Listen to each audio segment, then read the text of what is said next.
Mistake number 6, fear of raising prices. Fear of raising prices. Well, to be fair, this fear is often warranted.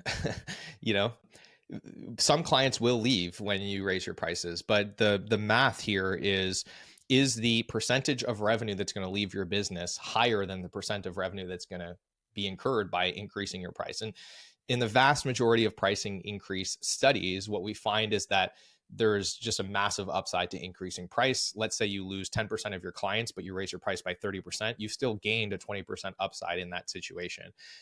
Now, the other thing to keep in mind here is context, right? And the best possible time for you to raise your prices is when you're busy. And I think this is where people just don't stop and think about that opportunity. We've seen it so many times, right? The client that's busy, and then every new thing that they sell, they scramble to go find new team members to bring on, and they're just sort of piling the work on top. And underneath that pile of new work is like the client that's been here for 10 years, and their scope and price, their scope has increased, but the price has never changed, and we're losing money on them.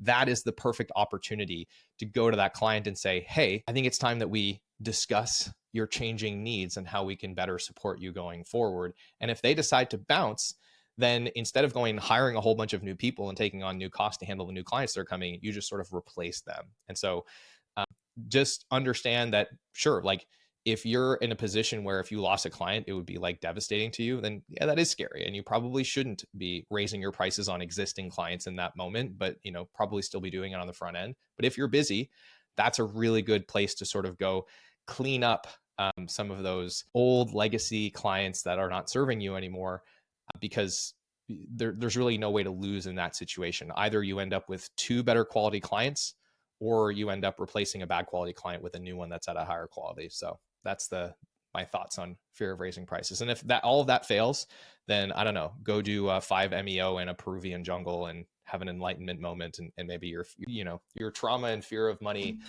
will erode, and then you'll never have problems with this ever again.